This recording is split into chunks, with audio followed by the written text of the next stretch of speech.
রাধে রাধে সবাইকে। আজকে লক্ষ্মী পুজো সবাই জানো। আর কালকে আমি একটা আলপনার ছবি পোস্ট করেছিলাম, ওটা তো শুধু লক্ষ্মী ঠাকুরের সামনের আলপনাটা। এবার পুরো বাড়ি জুড়ে একটা আর্ট তৈরি করেছে একজন।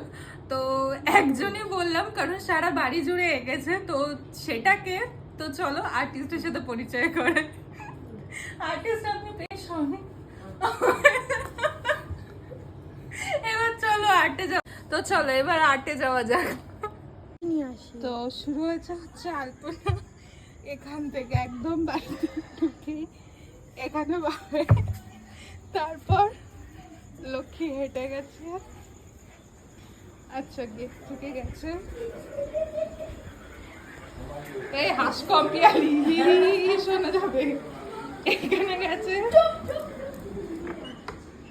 এই যে আচ্ছা এইটা একদিকে আরেকটা, আরেকটা কোন দিকে, একটা এই ঘরে গেছে।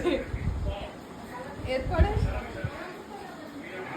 একটা রান্না করে আবার ভাগ হয়। আচ্ছা চলো এইবার হচ্ছে এটা ফণিমনসা গাছ, ফণিমনসা গাছ। আর এই যে এটা আমার সেই আলপনের ওপর দিয়ে গেছে পা। লক্ষ্মী এবার ঢুকেই ছাড়বে। এবার এখানে একটা সাইড হয়ে গেছে বাদিকে সাইড হয়ে।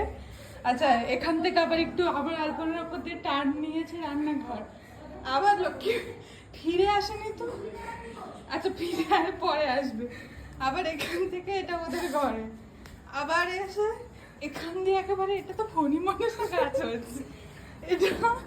তারপর আমরা এখন তোমাদের সবাইকে হচ্ছে আর্টিস্টকে দেখাবো। আর্টিস্ট আপনি আসুন, বলুন এত সুন্দর আইডিয়াটা আপনি কোথা থেকে পেয়েছেন? সবার বাড়িতে দেখেছি, সারা বাড়ি ঘর জুড়ে আলপনা দেয়। একে তো আশা করি এখন অব্দি সবাই দেখে নিয়েছে কেই নি সারা বাড়ি আলপনা। লক্ষ্মী এবার এসেই ছাড়বে, আসবে তো? হ্যাঁ আসতেই হবে।